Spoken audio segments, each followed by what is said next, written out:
కృష్ణాష్టమి మనం ఎంతో ఇష్టంగా చేసుకునేటటువంటి పండుగ.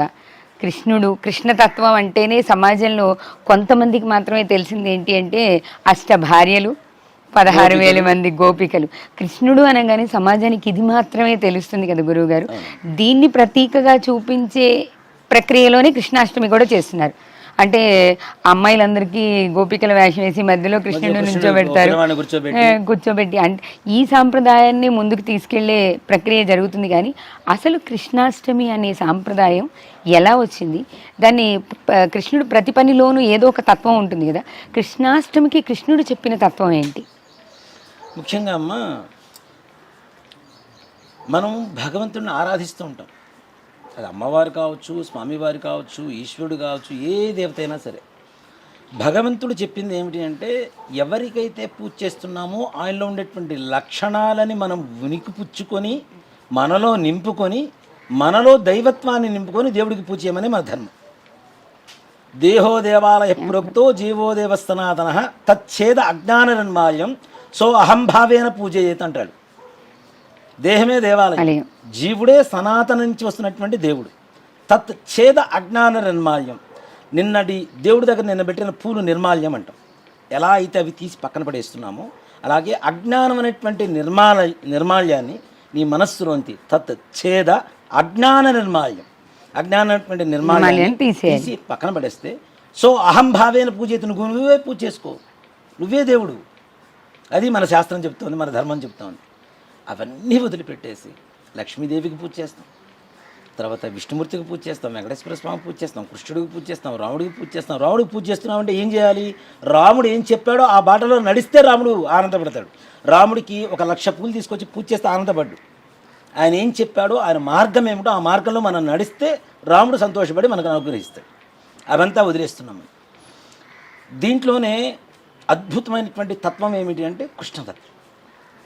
కృష్ణతత్వం అనేది చాలామందికి 16,000 మంది గోపికలు, అష్టభార్యలు, వీళ్ళు మాత్రమే కనబడే ఒక చిలిపితనం మాత్రమే కనపడుతుంది తప్పితే అసలు కృష్ణతత్వం అనేది పరమాద్భుతమైనటువంటి తత్వం.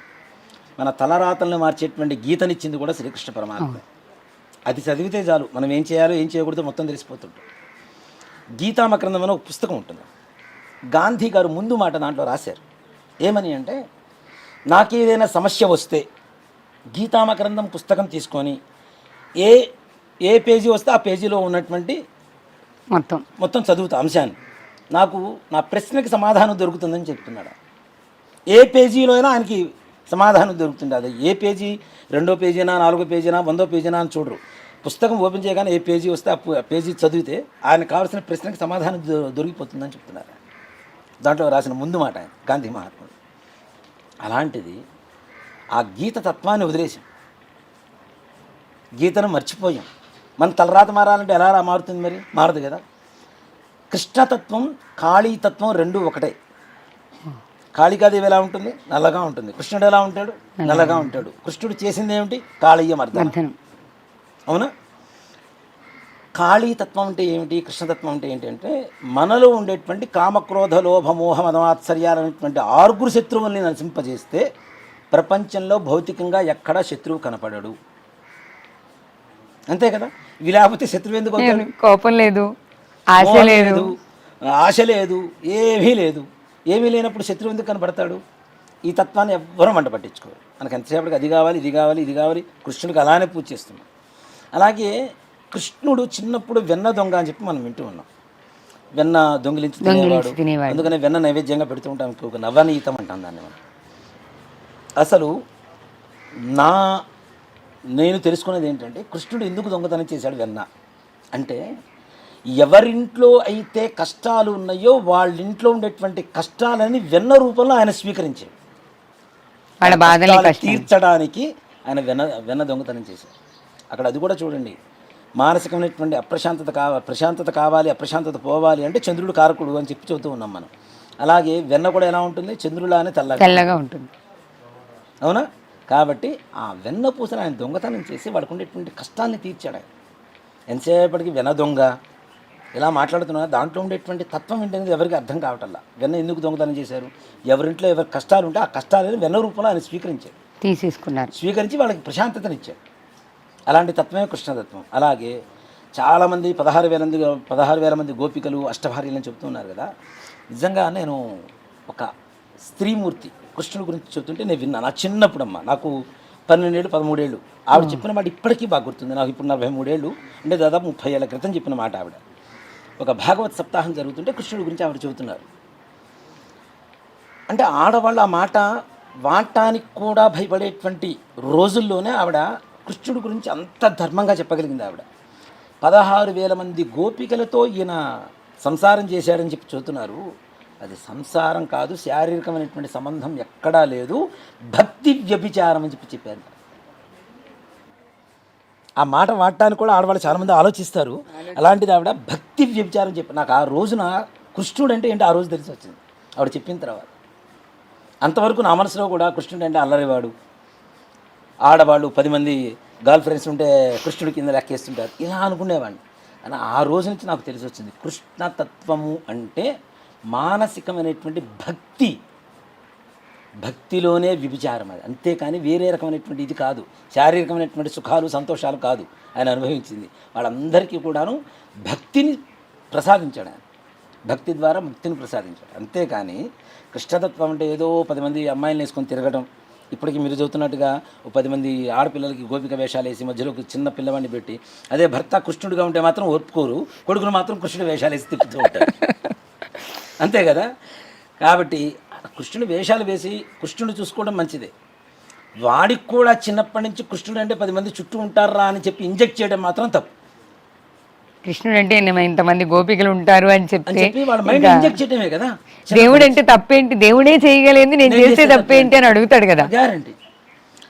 భగవంతుడి లీలలో ప్రతి ఒక్క దానికి ఒక కారణం ఉంటుంది. ఆ కారణం లేకుండా ఏవీ లేవు. ఆ తత్వాన్ని తెలుసుకోకుండా మనకి తెలిసిందే తత్వం అనుకొని మనం ముందుకు వెళ్ళిపోతూ పిల్లలకి మైండ్లో ఇంజెక్ట్ చేస్తూ, ఇప్పుడు ఎవరైనా ఒక 3-4 అమ్మాయిలు ఒకరితో మాట్లాడుతున్నారంటే వాడికి ఏంట్రా కృష్ణుడు రా అంటారు. అవును, అసలు కృష్ణుడు అంటే ఏంటి అనేది తెలుసుకుంటే ఆ మాట అనరు.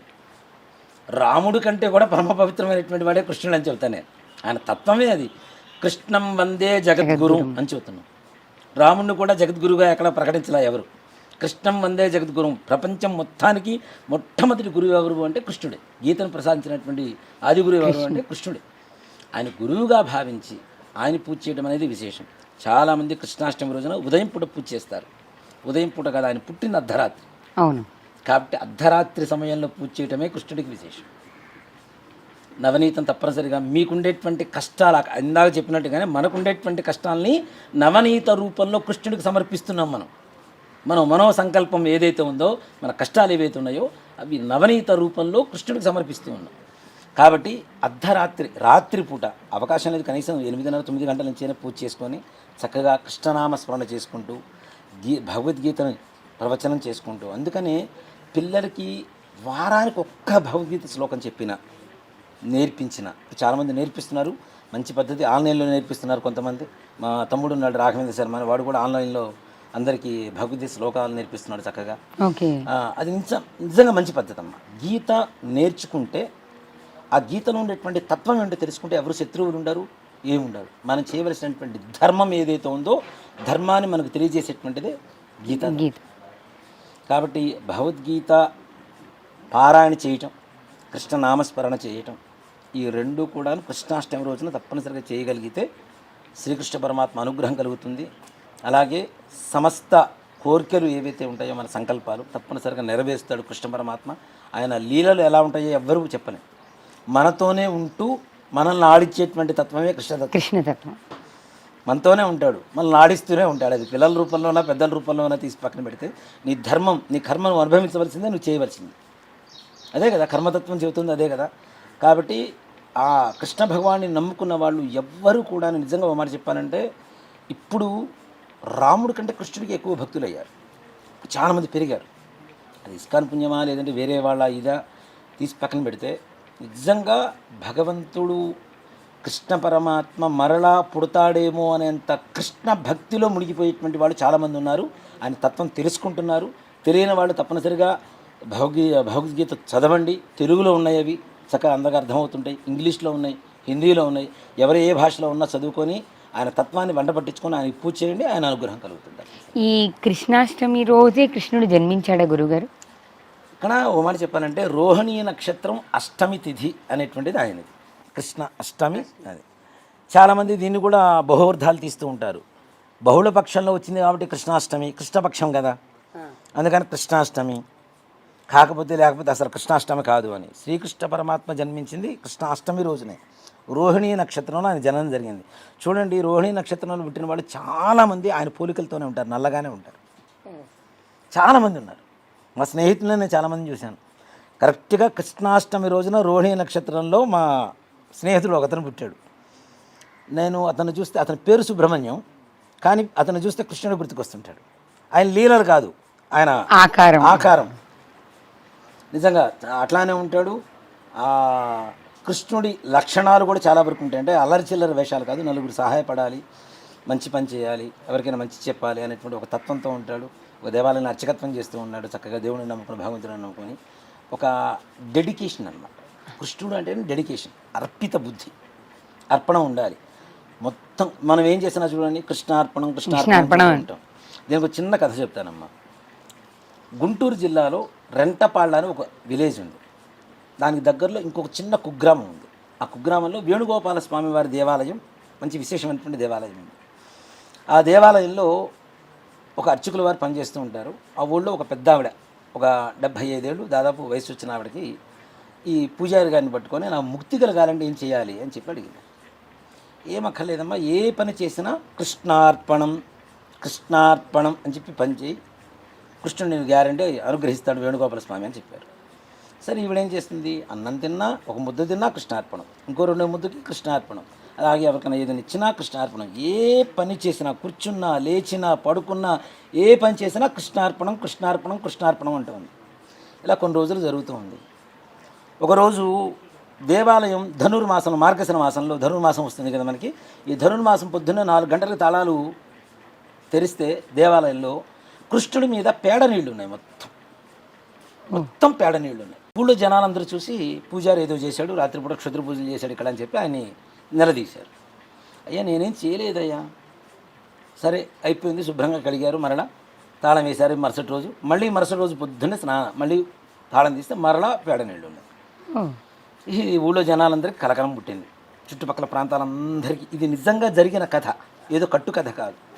కొన్ని ఏళ్ల క్రితం, దాదాపు మా గురువు గారు నాకు చెప్పి 32 ఏళ్ళు అవుతుంది ఈ కథ చెప్పి. ఆయన చిన్నప్పుడు జరిగిన కథ. మా గురువు గారు నాకు పాఠం చెప్పే వయసుకి ఆయనకి 82 ఏళ్ళు. ఆయన చిన్నప్పుడు జరిగినటువంటి కథ ఇది. కథ కాదు, జరిగిన యథార్థం. సరే, రోజు పడుతూనే ఉన్నాయి. పూజారి గారికి అర్థం కావట్లా, నేనేం చేయట్లేదు, ఎందుకు పడుతున్నాయి.